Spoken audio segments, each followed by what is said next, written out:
Ariel, the host of the TimeFlies podcast. As you already know, to the left of me, if you guys are watching this on YouTube, you can see I got the music encyclopedia, the hip hop encyclopedia, my guy, the first original member of the TimeFlies gang. Let's go. Mike in the building.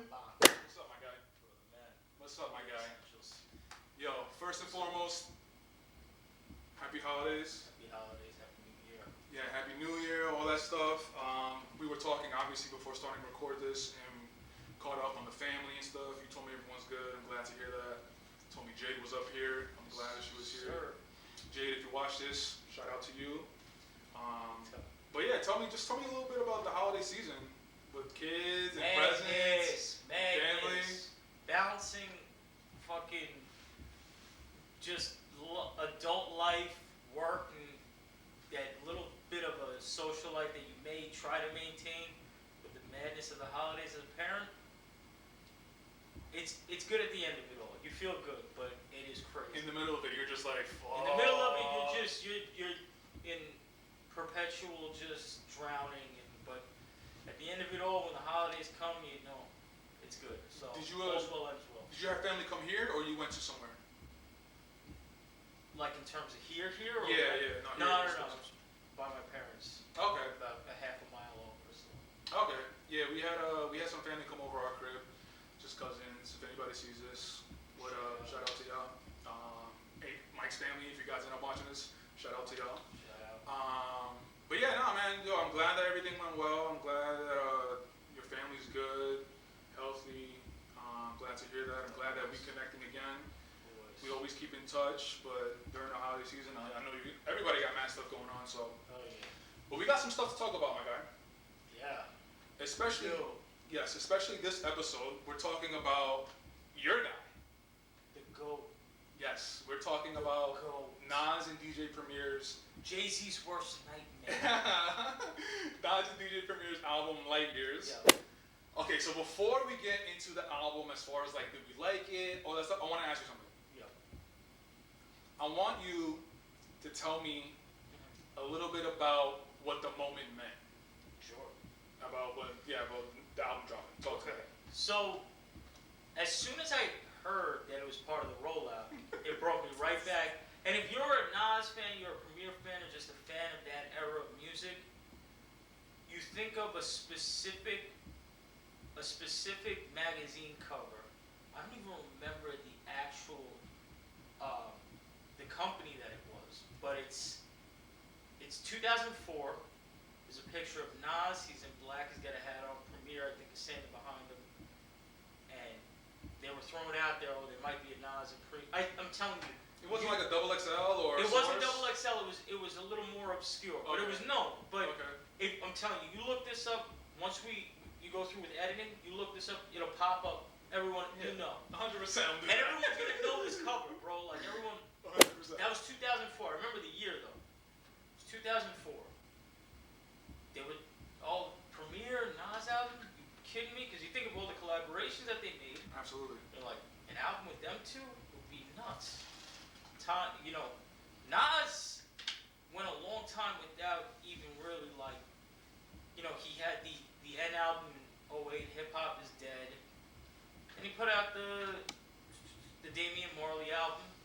Distant Relatives. Yeah. Took a couple years, and then there was Life is Good.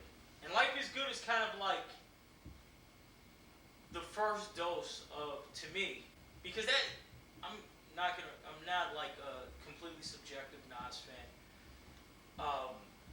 Even though Street's Disciples, Hip Hop is Dead, the N album had their moments, it wasn't the Nas that I was looking for. But it had its moments. It definitely had its moments. Life is Good came back around, and Life is Good felt like something. You got the feeling back. Life is Good 2012, it felt like something. You were like, oh shit, Nas is cooking. Nas is cooking. Like Nas wants to do this again. I do remember I think he was motivated by the Khalees divorce and those child support payments and all that shit. He had the dress of her wedding dress on the album cover, I believe. Inspired by like I think of Marvin Gaye. It was something, but I remember the noise around that album when it dropped. The noise was like, oh, okay, we didn't hear this Nas before. Like Nas has been cooking up again. In years. And talk to me. But then Nas goes dark. goes dark from 2012 to then he starts to resurface around 2018. Then you get like, it might be maybe even 2019. You get the Lost Tapes 2 and. I'm getting the albums right now. Yeah. So after Life is Good, actually, the first project after Life is Good. The Nas and Yeah, Kanye, which I'd rather forget. Christ. I'd rather forget that album. Yeah. And I think Nas would rather forget that album when he looks at it in retrospect because everybody does. Is clear, like, you know, he takes care of the art, and it seemed like Kanye was kind of rushing the art. But yeah, and that was 2018, right? 18. So that's what 2018, and then Lost Tapes 2 comes after that. Yep. But then the HitBoy run happens. Let's go. And that, I mean, we've covered that. Go check it out. To the furthest extent. Links in the description. Go check it out. Reviews on Magic, King Disease, all that stuff. Go check it out.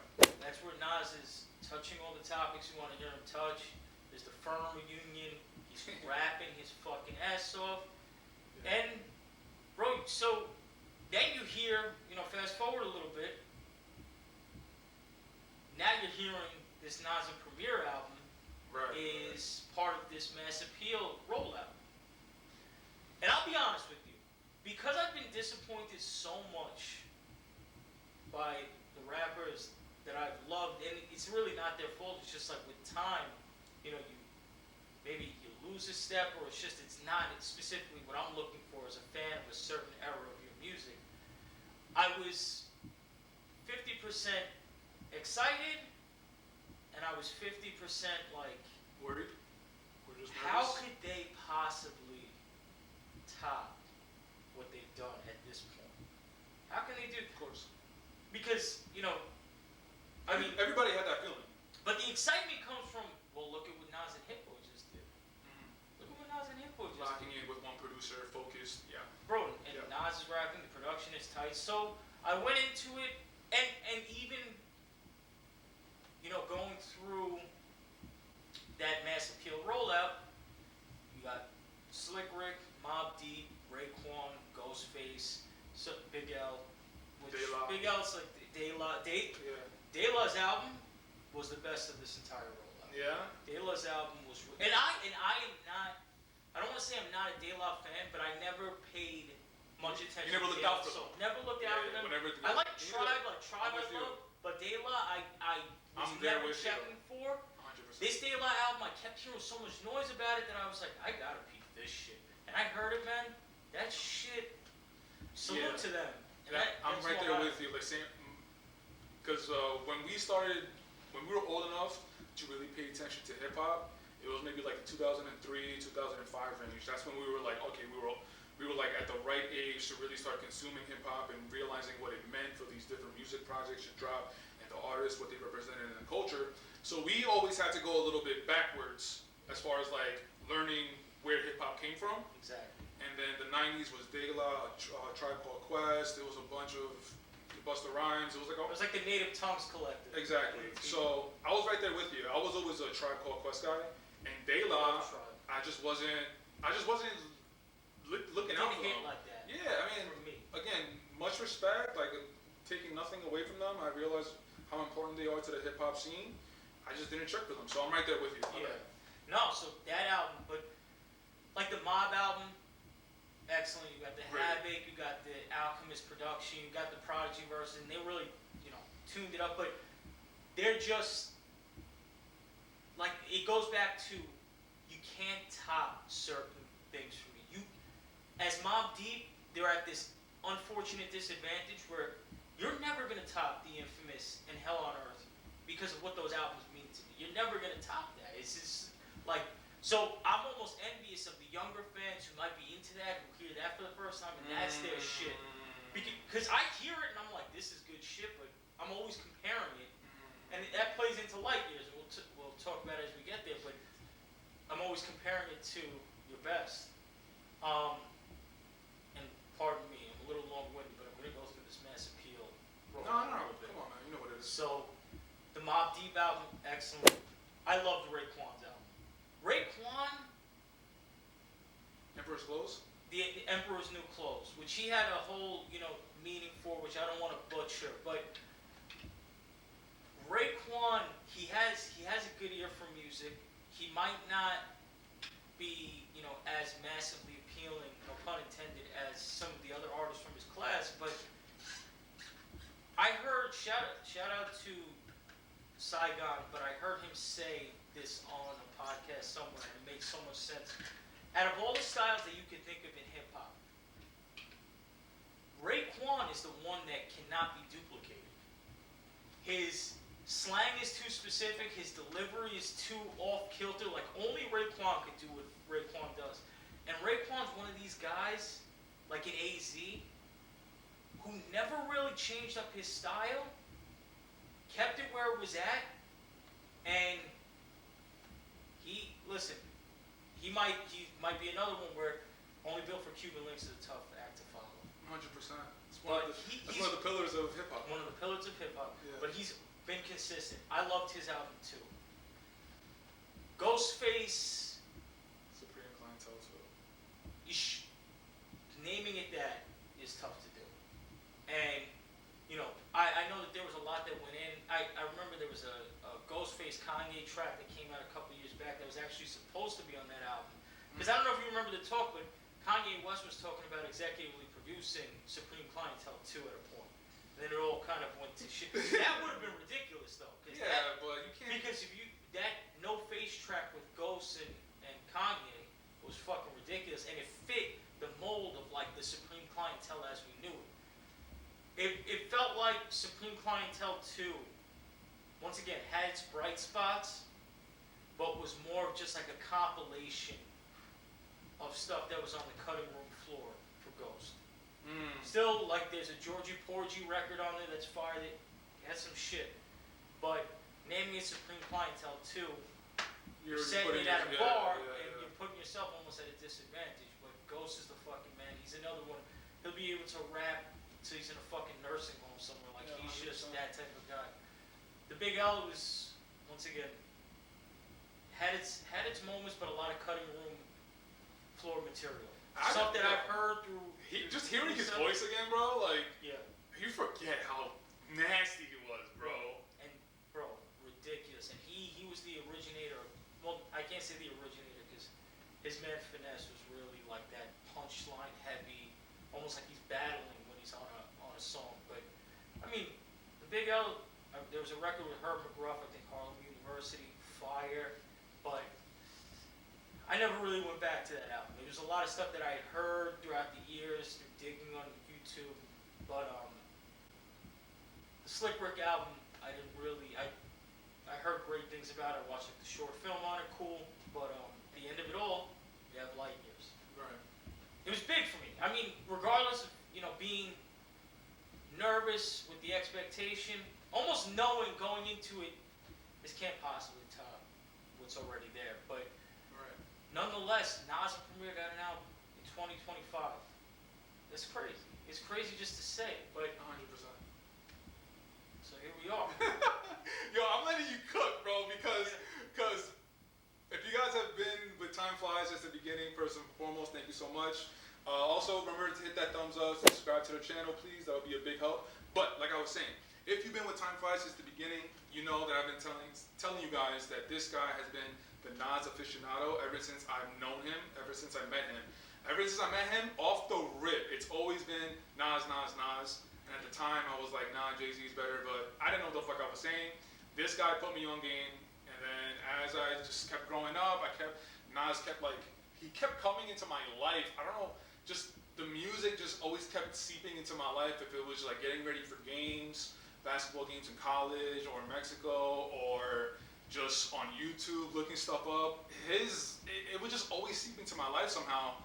And then I got the clarity. I'm like, damn, this guy just like artistically, he's on another level. So I'm just really interested to hear what you have to say about this project because we haven't talked. The project has been out for a while now, and we're not like all these other people that make reactions a half hour after the project. And this is not an album that you could do that with. Absolutely not. It's not. Because people have to remember, even though these artists are producing albums in this era and time, they are not of this era and time. So they put a different stock into what they put out there, which means it's going to be layered. Whether you like it, love it, or hate it, there's things that you're not gonna get on the first listen, not the second listen. Bro, I've been listening to It Was Written for I don't even fucking know how many years at this point. More than 20 years. And when I was listening to, you know, this setup the other day, which is I think the 9th track on the album, I caught a line and I was like, oh shit, like I didn't. But that's how dense the material is. So, okay. Yeah. Tell me. You want me to go first?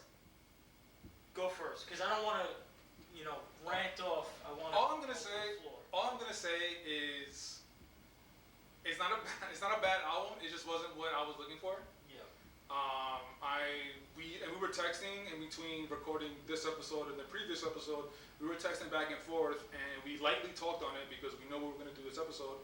But we both said that it's not what we were looking for, and we understand the route that they took. Yeah. Honoring hip hop, honoring the legacy of hip hop, and giving respect to the forefathers and like specific elements of hip hop, graffiti, the ladies of hip hop. So I get it, and that's super cool. But I just come on, man. We wanted that. And this goes right into what you were saying as far as like comparing it from the older. Exactly I wanted all of New York State of Mind joints. I want that boom bap. I want that rough New York in mid '90s, that just gritty '90s hip hop music, and we didn't get it. And I feel like a lot of people, it's hard for us to get over that hump, to not look at this project like that and not really accept the project as it is. So I liked it. It was cool. It wasn't what I was looking for. I was hoping for something else, but it's what it is. Yeah, and no, but what you're saying is part of the reason why on first listen I was like, I didn't hate the album. Get this shit. No, but I was like, of course. damn, you know, it didn't hit for me.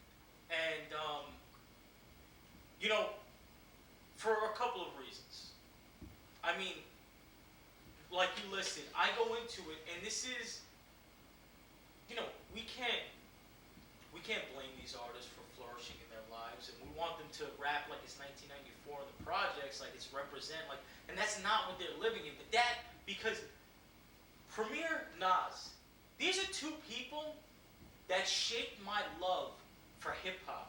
Hip hop is the biggest force in my life as a kid growing up. It shaped me in a lot of ways. Like it shaped like dress, it shaped speech.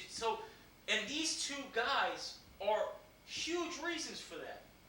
So there's a huge impact, and you know, you think of New York State of Mind, Represent, you think of I Gave You Power, New York State of Mind 2, like there's just, bro, the list goes on with these two, man. And you know, so you go into it with that unfair, like I said about the Mob album, there's an unfair disadvantage because you put so much classic material out there, but then you're also, and you're getting Nas, he's not necessarily talking Project Nas because he's not Project Nas, he's talking about business, he's talking about a lot of different shit, which salute to him because he's the fucking man. And as much as I do love hip hop, bro, as much as I do love hip hop, I never wanted to hear the shit, like, I thought like the production on Pause tapes was ill, the production on Writers was ill, the ladies track, that's great, but I never want to hear the hip hop about hip hop type shit. Like, I'm just not. I didn't know where the hell you were going right now. I was waiting for it. Okay. And that, like, that's the hibbity hip. And I know like a lot of dudes from the generation before us might really love that shit. That shit is not for me. It's like rappers who rap about how good they rap. I'm like, I get it. If you want the history of hip hop and that's what you're into, cool. I just want grimy shit and fire bars and production. Are you talking about a specific track or just? I'm talking about Writers, Pause tapes, the songs that are about like just the general overview of the history of hip hop, which, you know, if I'm reading it in a book and I'm doing like, that's cool, but I don't want to listen to it audibly. And this album in large part felt like their ode to hip hop, which as Premier Nas, completely understood. Nas, these are two guys like, when you think of hip hop, you think of them. You can't think of two artists that love hip hop more than them two. So, you know, they collab, so you get that. Positives though, Nas, regardless of what he was rapping about, he was rapping his fucking ass off. 100%. He was fucking blacking out. That man, he has never lost a step on his pen. He just never has. Like I said, regardless of the content, I wish some of the content was different, but he rapped his ass off. Premier, I felt like didn't put his best foot forward for this album. Really? In a lot, like with beats. Yeah, or maybe it's just, you know, where they were both at. I can't say, like, because obviously they both had to agree on the beats that were being picked, but then there was one track on there, like, I forget if it's right there in the middle, but it just wasn't it. And there wasn't enough, but once again, it goes back to when I hear Premier and Nas, I'm thinking Screwface. And there was a couple, the intro. My Life Is Real. That hit for me. So when I heard that originally, I was like, okay, I'm fucking with this. There was another song on there that gave me the Screwface later down in the album, Nasty.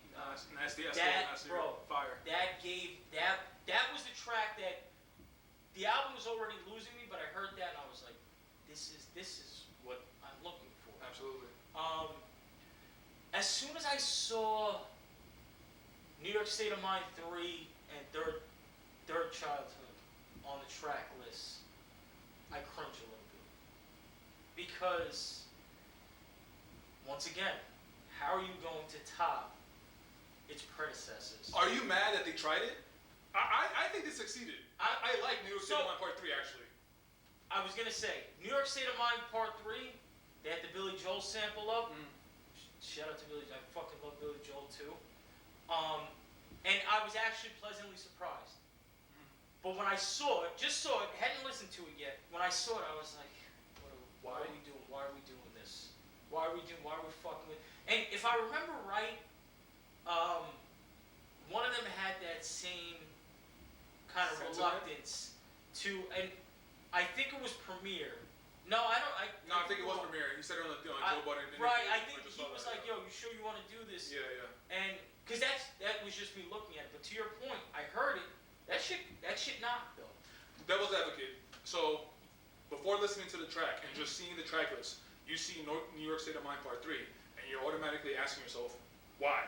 Yes. So, devil's advocate. How do you do a Nas and DJ Premier full-length project and not have a New York State of Mind Part 3? When New York State of Mind Part 1 and Part 2 are pillar tracks in hip-hop. So, it's a matter of perspective, and I understand that thought process, too. And if this album came out in 2004, I wouldn't be mad at it. But since there's we're 25 years removed. 25 years removed from New York State of Mind Part 2. Actually 26 at the time of the album, because that was 99. And then you're 24 years removed from Second Childhood, which was 01 on Still Mad. That's what gives me reluctance. Knowing that these guys are not in those places. Those are very, if you want to talk about the grimy hood-specific tracks, listen to the shit that he's talking about on New York State of Mind 2. The shit that he's talking about on Second Childhood. He's talking about direct experience with, you know, dudes in his neighborhood, dudes that were around him. And it's very first-hand. Like, it's very direct in the center. So, you're way removed from all that. How are we going to get that perspective? And how is it going to resonate in the way those tracks did? But I will say that on New York State of Mind Part 3, they did a good job of finding a balance. I liked it. I liked how they did it. I liked the beat. I liked what Nas was kicking on it. Third Childhood. Real quick before you talk about Third Childhood, the reason why I like New York State of Mind Part 3 because I feel like it's the perfect reflection of where Nas is. Because the music, the song starts off with, I believe, the Billy Joel sample, right? So right when you listen to it, you're like, oh, Billy Joel, and for any music lover, you already have an idea of what Billy Joel, the type of music it is. Yep. So when you listen to the song, you're like, okay, I get the feel, I get the vibe of the track, But then after Billy Joel finishes, then you go right into the gritty and you get to the DJ.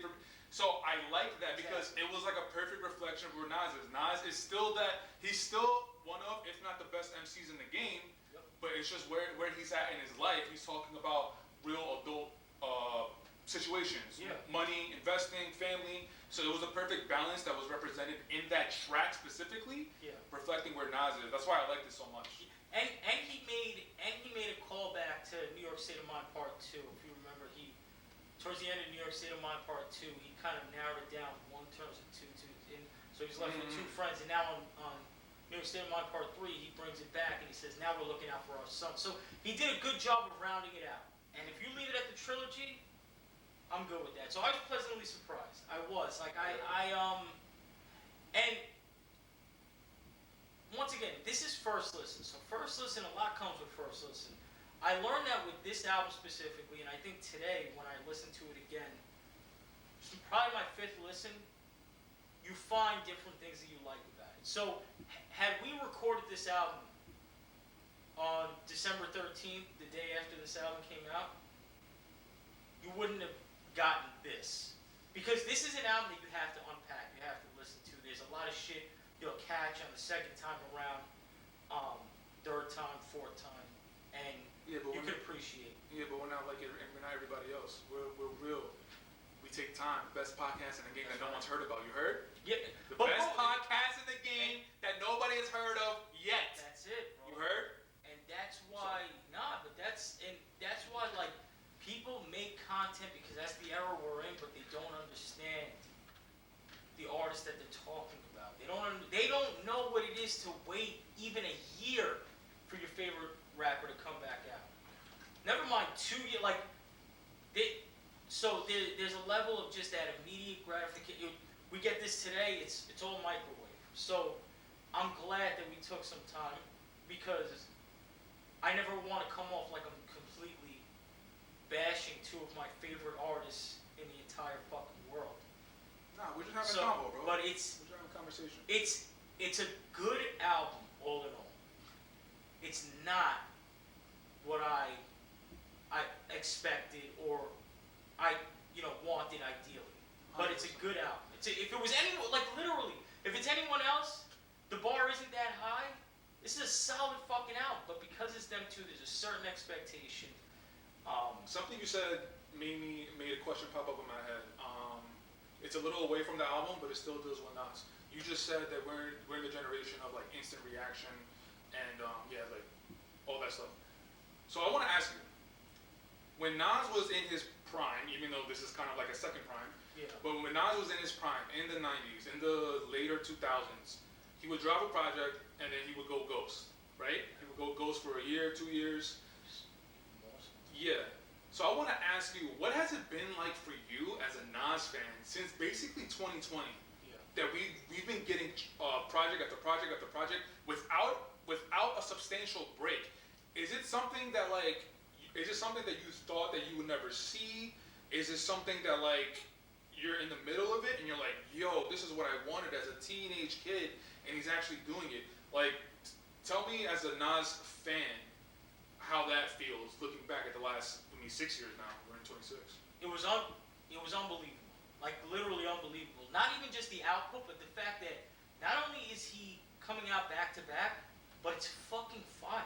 Quality, yeah. It's not just coming out back to back, but the shit you're putting out is the best Nas that we've heard since the late 90s, early 2000s, like when I first became a Nas fan. Like, so it was unbelievable, and I think it started to hit me probably after King's Disease 2, and then we get word that there's another King's Disease coming out.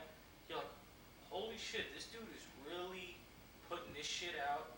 This music is fire. Nas is back outside. Like, Nas is back. But to that point, I did kind of have a moment where it's like, man, if this would have happened during my high school years, I don't know, the conversation around Nas would be I think it would be different. So, but because I had gotten to a point, at least me as a Nas fan, where once there was that separation between Life is Good and that bullshit Kanye album, I was like, you know what? Nas has given me enough music that I'm gonna listen to forever. If he has his mind in business, I'd already settled with that. I'd already settled with it. I'd already been like, because you start to see that with the rappers of the 90s, they either disappear, or like I alluded to earlier, some of the quality starts to take a dip where it's like, I'd rather you just, do your thing. But, so I'd already come to grips with that. Wow. But then you get King's Disease 1. And King's Disease 1, I wasn't, and I know we differ here. I think it's the best album out of everything. And that's just my take. Link in the description. All the episodes, go check it out. King's Disease 1, it was really good. It was the best Nas project since Ridiculous. Life is Good, but wasn't flawless to me. But it had signs of like, holy shit, this is okay.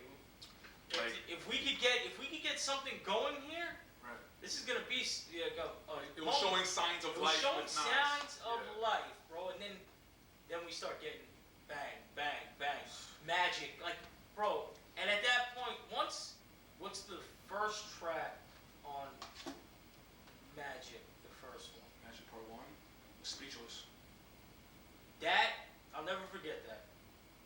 I remember at that time, shit. I was working 2 jobs. I was working my main shit, and then I was doing an overnight at Target. And I remember, because that was a midnight drop, like right before Christmas Eve, if I'm not mistaken, of 2021, 20. No, it must have. Yeah, it had to be 2021, because 2022 I was already done with that situation. The first Magic you said? The first Magic. It had to be the end of 2021. It was, Christmas Eve of 21. Yeah. I'm sitting in my car. That album had just come out. It's fucking freezing.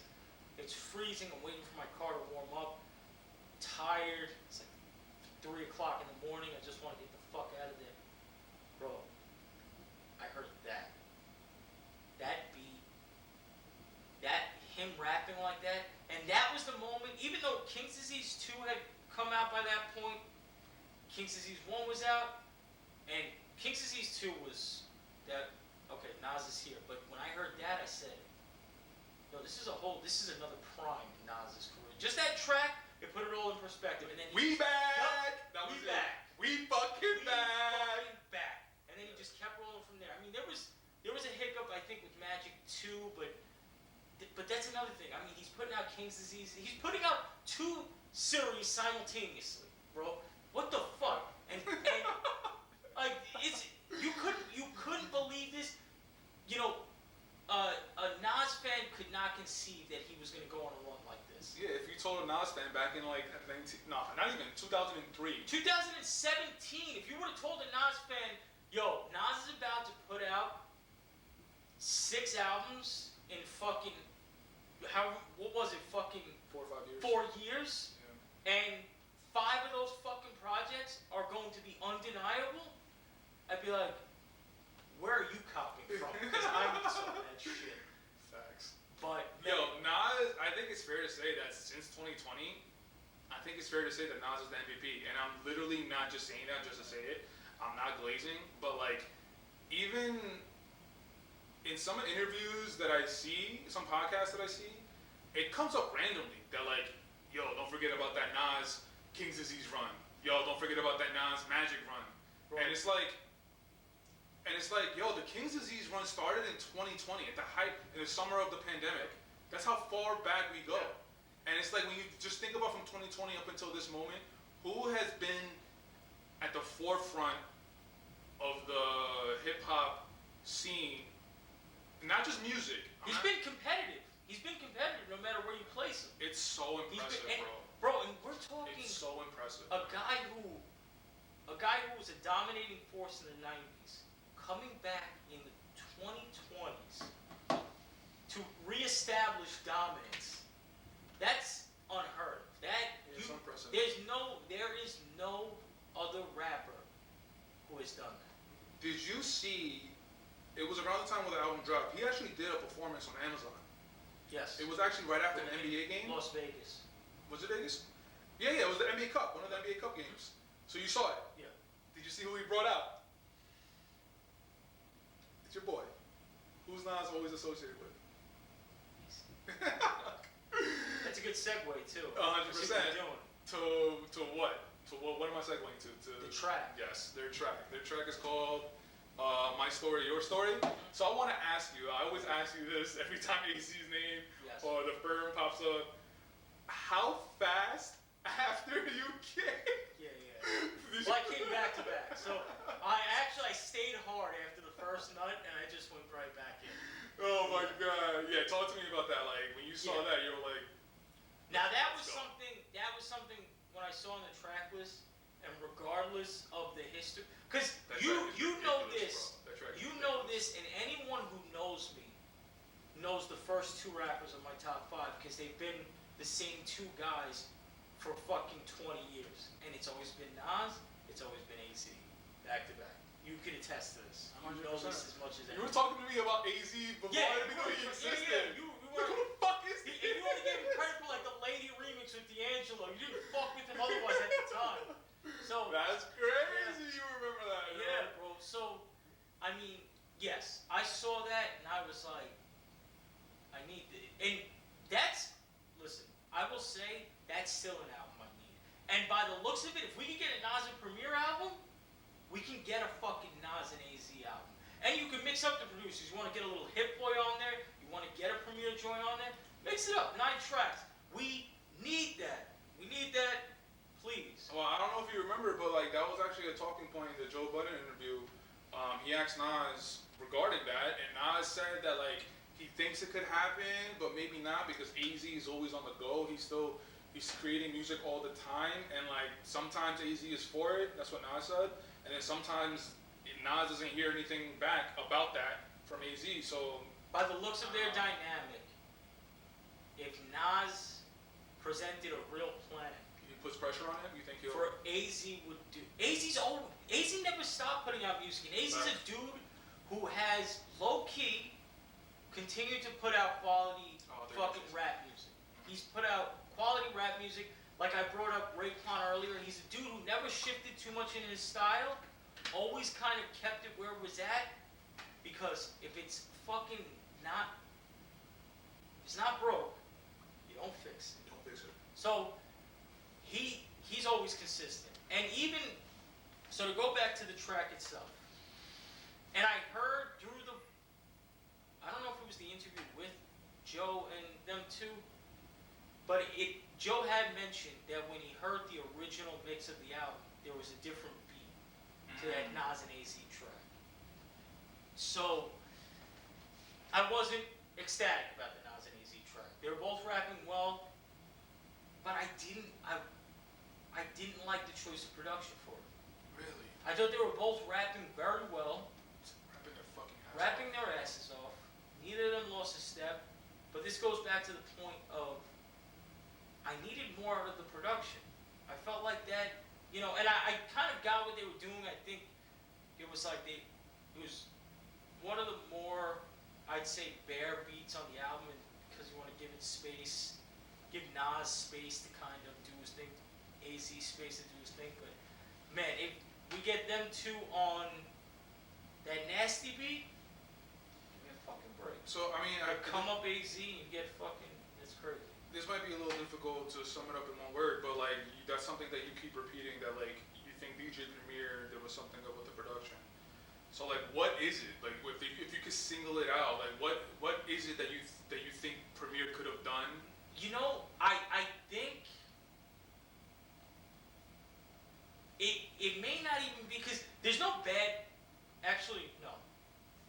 There's one beat on the album that I just didn't like. I want to look up the track name. I have the tracks right in front of me. Okay. You said where it's in the middle? Yeah.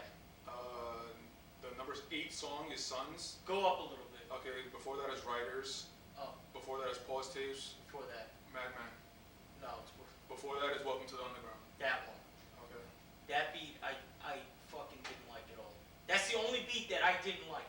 I just think the marriage of maybe what Nas was rapping about on top of the beats that were being provided just didn't, in certain cases didn't, make just in my opinion. But I do wish that we could have gotten maybe even a little bit.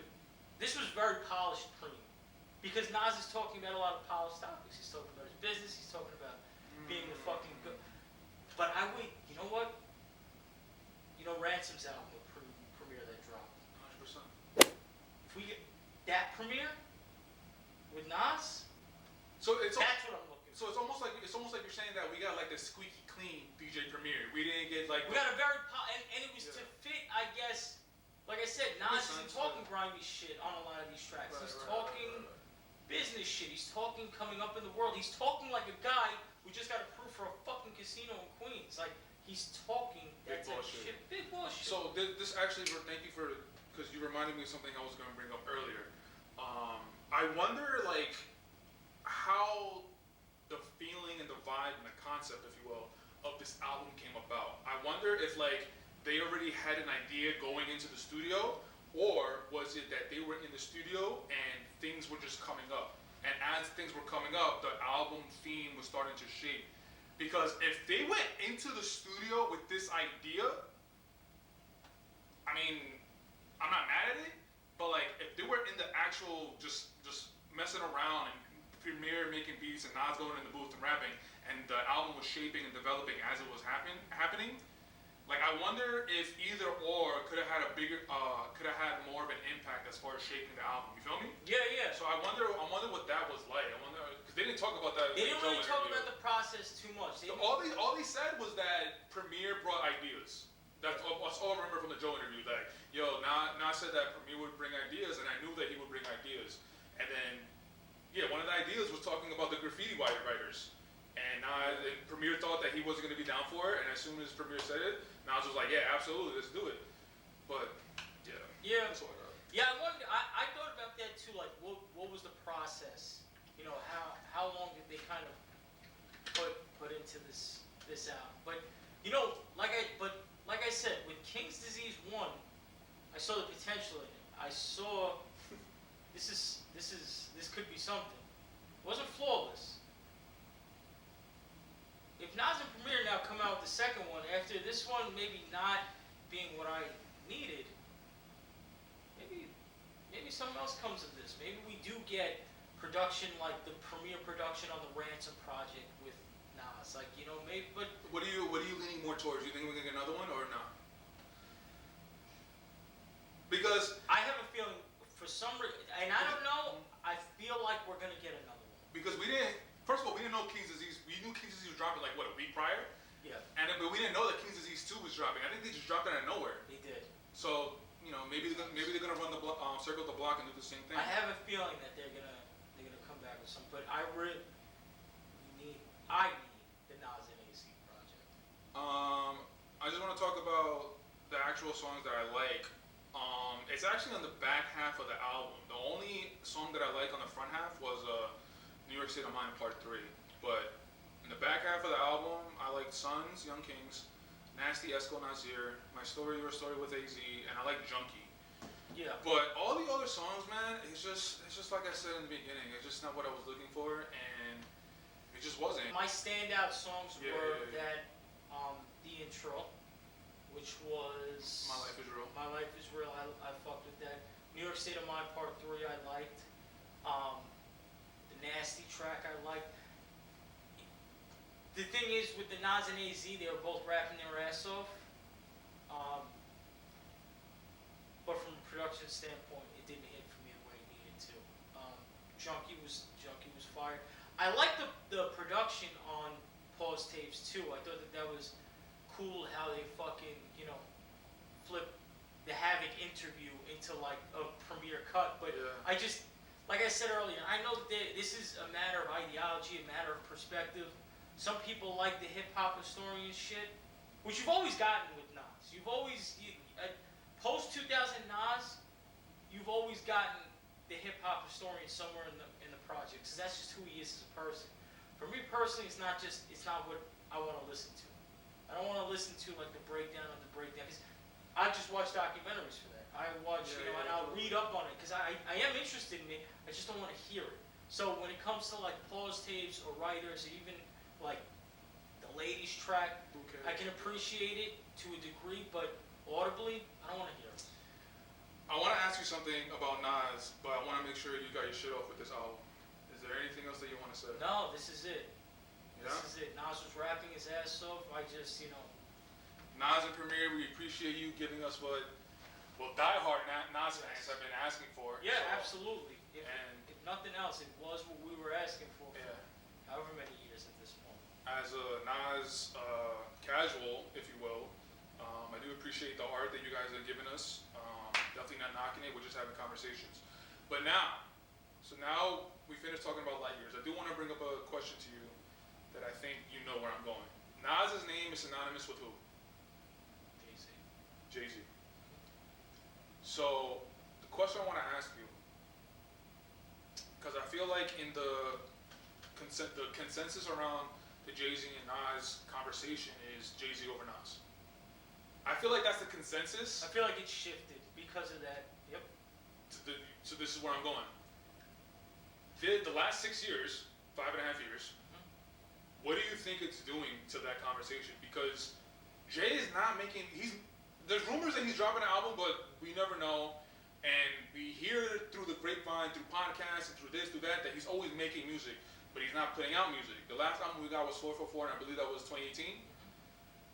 But when you, like we talked about earlier, when you look at since 2020, the quality and the quantity of projects that Nas has been dropping, what do you think that's doing to the conversation of Jay-Z and Nas? Because it's like when you say Michael Jordan, you have to mention LeBron, you have to mention Kobe. If you mention LeBron, you gotta mention my MJ, you gotta mention Kobe, because they're always gonna be synonymous with each other. Yeah. So I just want to get from your perspective, a Nas fan, but also just a hip hop fan. And I love Hope too. It's just I just don't love him nearly as much as I love Nas. So what do you think he's doing to that conversation? So I want to preface this with it's music, it's art, it's always going to be subjective. You may cater to someone's style more than someone else's, just naturally based on what you like. With that said, if you look at this objectively as a fucking hip hop fan, at this point, there's no comparison. Nas has blown Jay-Z out of the water in terms of discography. That's just not like, okay, with Jay, let's hit off Jay's high points, not to minimize it. For me personally, Reasonable Doubt is my favorite Jay album. The Blueprint, monumental in the history of hip hop, just a beautiful fucking album. My sleeper pick for Jay is Volume 1. I loved In My Lifetime Volume 1, even though it had like What Girls Want. That was the one skippable track. If it wasn't for that album is right there with Reasonable Doubt. I love that fucking album. Jay-Z really brought out the hustler's ambition in hip hop. He almost made his own niche of hip hop where you get,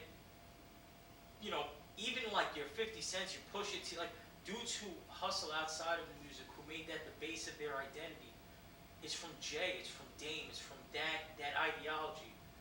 So people have put a lot of stock into the way that he's conducted himself in business, the fact that he represents the flesh, he represents the money.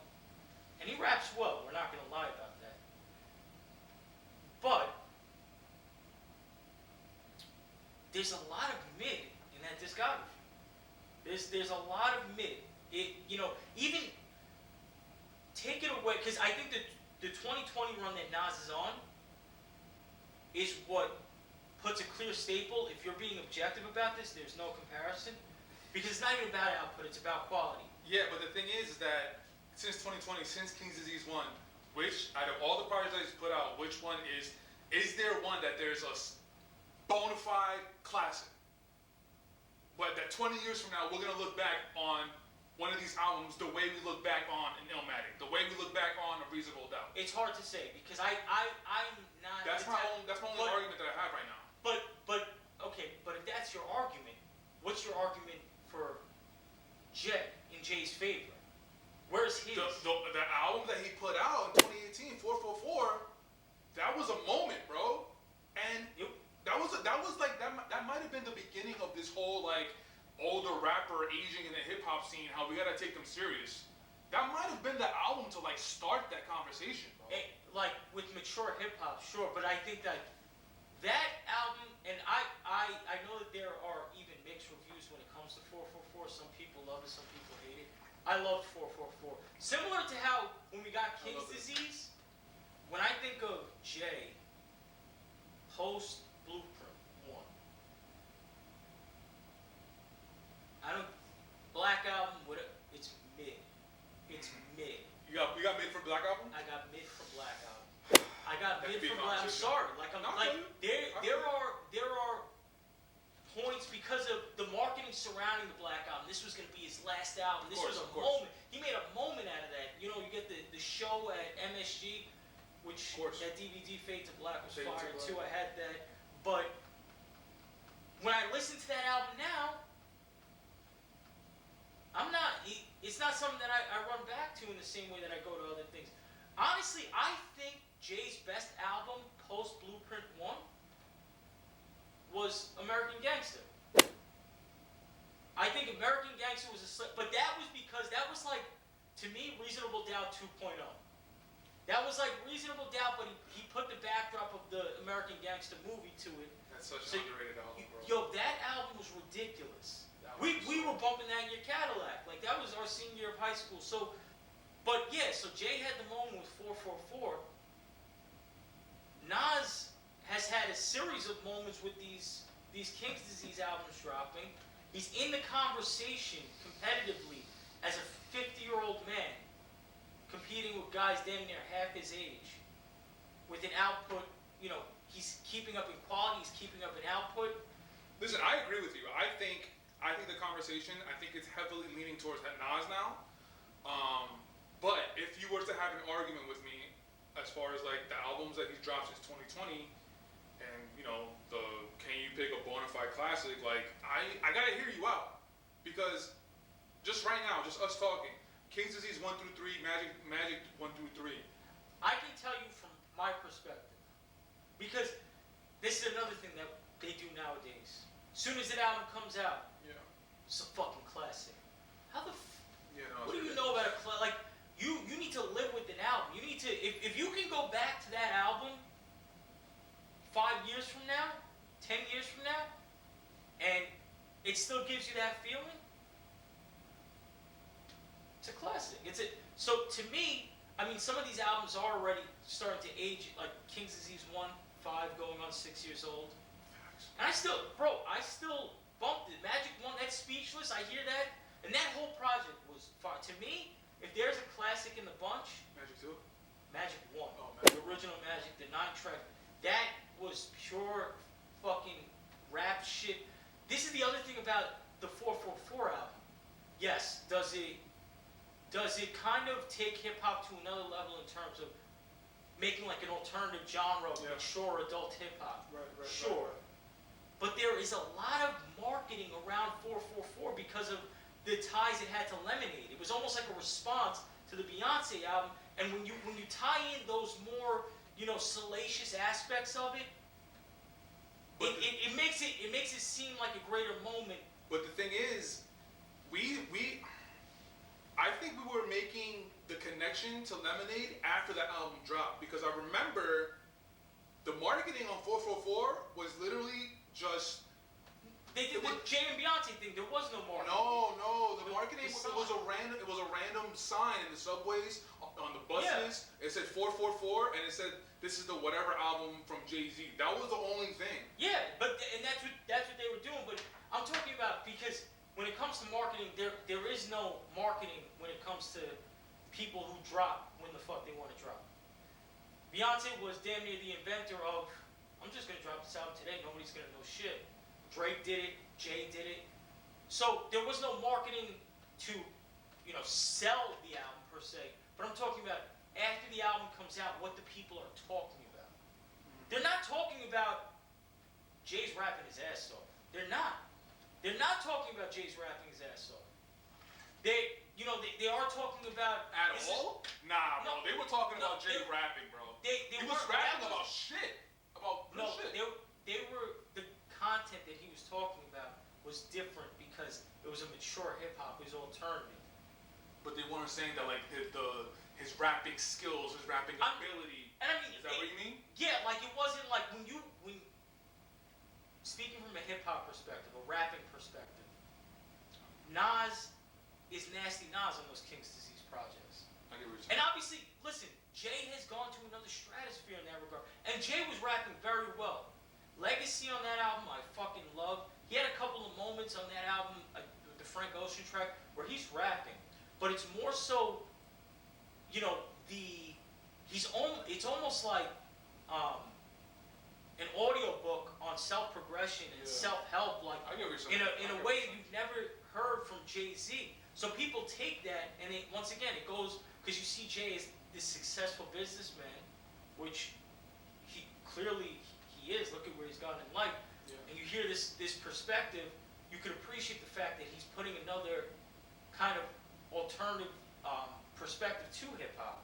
He's talking about shit that people weren't really talking about before. And it was definitely a moment, but you're talking about that one album. And then he had the Meek verse. The Meek verse was another moment. Ever since 444 has been verses. So, yeah. I mean, and it's an interesting conversation. And I mean, and the verses are a perfect example. The Meek verse, the Khaled verse. If you want to point to Jay's rapping his ass off, you point to those two verses, because I remember hearing that verse on Meek's album, like, holy shit. And once again, but he's also he's talking his shit on there, like he's talking his mature adult shit. But Pusha got some verses, Ross got some verses. Yeah. Drake, of course. Drug Dealers Anonymous. God. Yeah. But Jay and Drake, that's another conversation. Them two never really meshed the way on a track that I wanted to hear. I might have just lied on the podcast, because after 444, which was 2018, the projects that Drake has put out, Views, I believe? No, 444 was 2017, okay. But he was on, Jay was on the Scorpion Project. He was, okay. And he was on Certified Lover Boy. He was on Certified Lover Boy? He was on Certified Lover Boy, Lovo. Yeah. Which, good track, subpar Jay-Z verse, just like the verse on the Scorpion album. Subpar. Subpar. It's like, and that's been kind of my issue with Jay, is that I never got that level of consistency with them. Because I mean, I hear like Blueprint 3 and I cringe.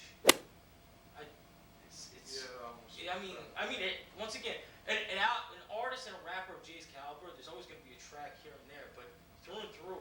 So you're talking about from Jay's entire career, you think it's been a lot of up and down, not consistent? When I think of Jay, I think of Jay pre-Blueprint, and I think of Jay post-Blueprint. So pre-Blueprint, you think like, flawless. Yes, yeah, flawless. Flawless. That's the guy that's in my top 5. After Blueprint, it's up and down, not consistent. Constantly up and down. Okay. Constantly up and down. And I mean, but listen, like I mentioned earlier in the pod, Nas, when you talk about, you know, Stillmatic was like he's coming back to Nasty Nas. But then, listen, Nas had Godson, Street's Disciple, Hip Hop Is Dead, and the N album after that. That's a 4-album stretch. That's not my favorite Nas either. Kind of in that same window we're talking about with Jay.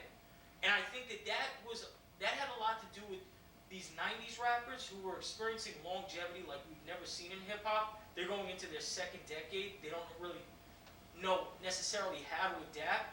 Jay, I think, was always a little more cringeworthy because it was always more obvious that he was trying to reach the younger demographic, whereas Nas, it was more so him in like a super artistic bag that maybe didn't resonate. But I think that played a part in that era. So I give grace to all those guys, because the guys before them, and no disrespect, because I love Cool G Rap, I love Rakim, I love Big Daddy Kane, but after 1990, I mean, Rakim and Cool G, they still, Cool G Rap 95 had a fucking phenomenal album, but I mean, past that point, you you never saw rappers lasting. So we're talking about guys who have been in the game now over 10 years, and they're in the spotlight. They're still there. So they were adjusting in that regard. So I give some grace to that, like what do they call it? The early aughts, 2000 to 2010. Yeah, early aughts. So cool. Let's call that a wash between the two, right? Let's call it a wash. And then you look at 2010 to. So we're calling it a wash. So pre-Blueprint is Reasonable Doubt. In My Lifetime, Volume 1. Hard Knock Life, Volume 2. Volume 3, which was it? Volume 3. Dynasty album was good. Dynasty album, the Dynasty intro. You call that? Is that a Jay-Z album though? That's like a Rockefeller compilation album. It's if you look up Jay-Z's discography, they count that as a J album. I think, and I think he's on the majority of tracks. But even let's discount Dynasty. Okay. Reasonable Doubt, Volume 1, Volume 2, Volume 3, Blueprint 1. Okay, so that's 5. So not to mention the Illmatic. guest verses that he was doing at that time too. But Yeah, just the albums. phenomenal. So 5 for Jay-Z at the end of Blueprint. Illmatic, It Was Written. Nostradamus. Which, Okay, and then it was I Am. And then after I Am. after I Am, then you skip the year and you go to Stillmatic, which is 01. So it's almost, see, Jay was doing the thing where he was putting an album out every year. So 96, 97, 98, 99, 2000, 2001. Nas did 94, 96, then 2 and 99 doing the DMX thing. Yeah. I think, was slept on because there was a big leak. A lot of those songs that were supposed to be on I Am came out on the lost tapes. But I Am was a great album to me. What I'm trying to get at is the first 5 projects for Nas and the first 5 projects for Jay-Z. Yeah. What do you think? Do you think it's equal, or do you think Jay has upper hand in the first 5 projects? He doesn't have the upper hand for me because with Jay's first albums, Reasonable Doubt, and like I said, In My Lifetime, Volume 1 was right there. Could have been one of those albums for me, but it had, I Know What Girls Like. There was a couple of questionable decisions. And then there's the Blueprint album, which is just objectively a classic, but neither of them top Illmatic or It Was Written for me. Yeah, Illmatic was regarded as a hip-hop But- thriller when, like, a week after it dropped. But it was written, in certain circles, but that was a slow burn too. Illmatic wasn't selling out the stores. At the time. Illmatic, Right. yeah. But I feel like Illmatic was regarded as a classic in hip hop sooner than when Reasonable Doubt was regarded as a classic in hip hop like years It was also after a slow it dropped. burn. I feel like Reasonable Doubt had a slower burn than Illmatic. Probably. So But it was written. I know that's always the conversation. It with was Nas written fans. was my Nas album, and I think it's Nas's best album, or no? You think? I think It Was Written was Nas's best album. Yeah. And I'll even go as far to say 1996 Nas is the best rapper that has ever saw a microphone and put pen to paper. Specifically, 1996 Nas. That album, the guest verses, some of the that's the best rapper to ever do anything. I don't give a fuck about everybody else. I don't give a fuck about your Lil Waynes. Respect to Lil Wayne, respect to Black, but a lot of other people you can put your technical schmechnical rappers, your Eminems. Nas in 1996. I don't want to fucking hear shit. Yeah, no, man. It's just interesting talking hip hop and talking specifically Nas and Jay-Z. It's interesting to see where they go from here. I mentioned a little earlier that there's always rumors that Jay's gonna drop an album, but I don't even know if that's gonna happen. Nas is in shape. Nas is in shape. He's dropping projects, bro. Like every year, every other year. So like, I think it's safe to say to expect a Nas project within the next 2 years is reasonable. Yeah. Jay, absolutely not. So the 20 from 2020, yeah, man. I think 2020 put Nas over the top, bro. I think so. And even if say you didn't want to talk output specifically, you wanted to talk impact because that's what you insinuated with Devil's advocate. Because I agree with you. Right. 2020 put Nas over the hump. Right. And I believe Nas got it, right? He has it as far as between the two. I'm sorry. No. So if we're talking discography generally, You don't want to talk output. You want to talk impact. Right. That's a losing. No, I can't say that. It's a matter of perspective. Once again, that's my fucking word of the day. But Illmatic changed the landscape Facts. of rap music. Facts. There's not much more impact you can with because here's the thing. Without Illmatic, you don't get Reasonable Doubt. Oof. This is what Jay was. Nas was saying when he was rapping over the Paving Full. You were rapping like Fushnickens, Nas designed your blueprint. Who you kidding? Is it H to the Izzo, H to the Omo, whatever? But that Nas changed the landscape of hip hop. You don't get Jay in the version that you get Jay without Nas doing what he did first, and he shaped the golden era of hip hop. There's like. You have Rakim as kind of like the godfather. He kind of slowed things down from the bibbidi beep bop, or like Run DMC shouting to a more monotone, talking about different shit too. Nas is what ushered in what everyone would say is, people our age would say is the golden era of hip hop. The best, definitely without a doubt, in my opinion, the best era of lyricism in hip hop. So you want to talk impact? There's not much more impact you could have than Illmatic. The impact of Illmatic is way greater than the impact of Reasonable Doubt, Blueprint, if you want to throw in Black Album, Yes. 444 put together. Yes. I get what you're saying. Because And I you don't agree get with any you. of it. You don't get because, I agree with and you. here's the thing. The best argument from a Jay fan would be the way that,